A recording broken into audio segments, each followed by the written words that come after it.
How about another hand for the entire production? All those parents, everyone. Great job.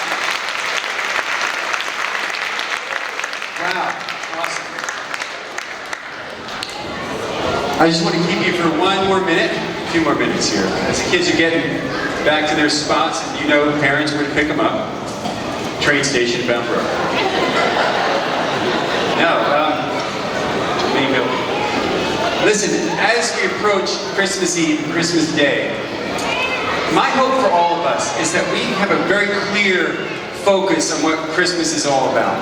And I know you'll hear stories and see movies and see plays and productions and sermons about the beautiful story, the narrative of Christmas, when Mary heard from the angel that she would be the mother of God's Son.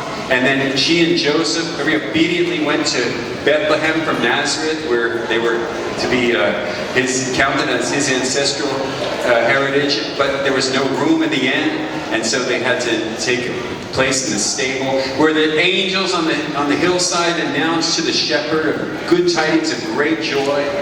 And the beautiful narrative, the story of Christmas. And that's an important part of the story in the Gospels. But there's one Gospel that doesn't tell the story that way.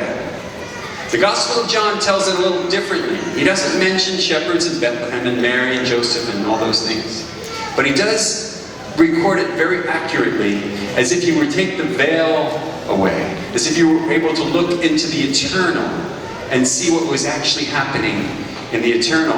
And so when we read the narrative in the first chapter of the Gospel of John, it looks and sounds familiar, but it's different.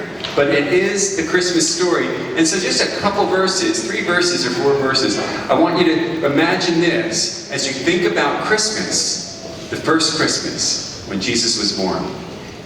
In the beginning was the Word, and the Word was with God, and the Word was God. Now, he was in the beginning with God, and all things were made possible through him. And without him, nothing was made that was made. In him was life, and that life was the light of men, and the light that shines in the darkness, and the darkness did not comprehend it.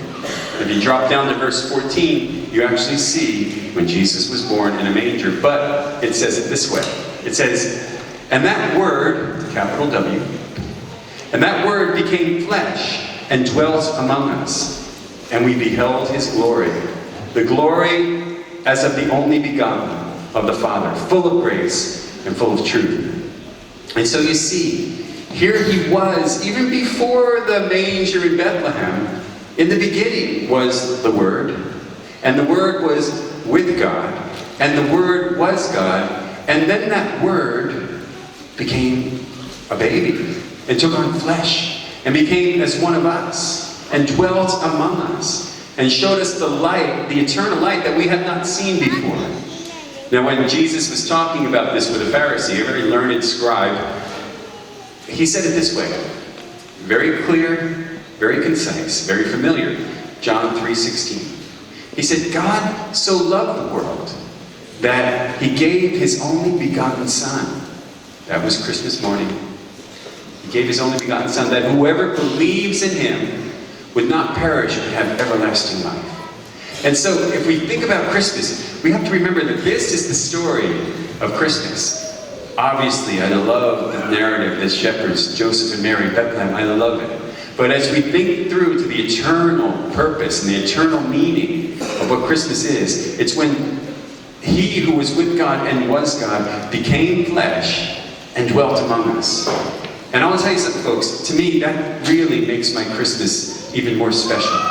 When I think of Jesus having already been there in eternity, have already been seated at the right hand of the Father. Imagine if you had already your place of glory in eternity, where everything's perfect with God. But then God called upon him to do something special, and that was to step out of this beautiful paradise and into a cesspool known as planet Earth.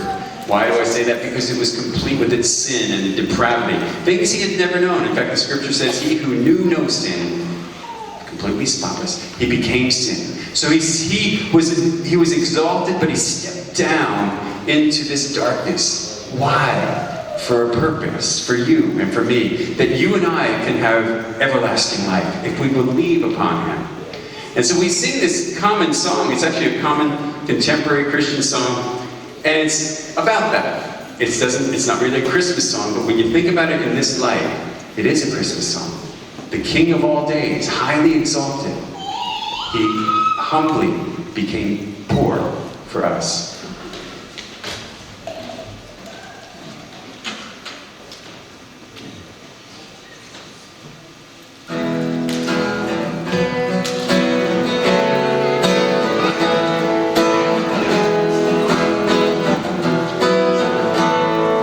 So let's stand up and think about the light of the world.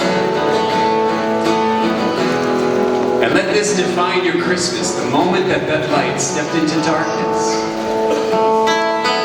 Light of the world, you stepped down into darkness. Open my eyes, let me see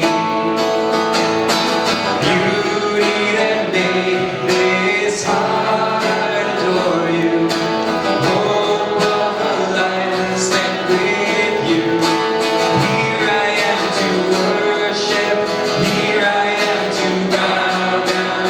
Here I am to say that you're my God.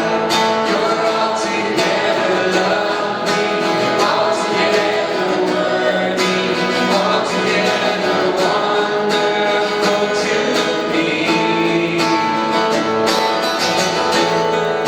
The King of all days, King of all days, oh so highly exalted, glorious in heaven above. Humbly you came to the earth and created all for the sin became poor. Here I am to worship. Here I am to bow down. Here I am to say that you're my God. You're altogether lovely, altogether worthy, altogether wonderful to me. And so we think about the cross even on Christmas time, because that's why He came. He came so that He could be a sacrifice for many on the cross. But just think about the sacrifice that it was for Him to leave that place of glory and step into darkness. And I want to challenge you as we sing this song, if you've never made a commitment to Jesus Christ, this Christmas is the time for that commitment. A time when you can ask Him to come into your heart, ask Him to be your Lord, and confess Him as your Lord, and believe upon Him with your whole heart. And I guarantee you, trust me, it will be not just the greatest Christmas ever, but the greatest decision of your life. I'll never know how much it cost to see my sin upon that cross. And I'll never know how much it cost to see my sin upon that cross. Here I am to worship. Here I am to bow down. Here I am to say that you're my God. You're altogether lovely, altogether worthy, altogether wonderful to me. 'Cause here I am to worship. Here I am to bow down. Here I am to say that you're my God. You're altogether lovely, altogether worthy, altogether wonderful to me.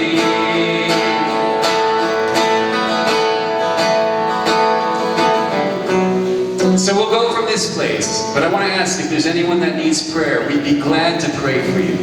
If you've made that commitment, we want to know about it. We'll pray a prayer of strength and surety so that you can live that new life that you've committed to right now.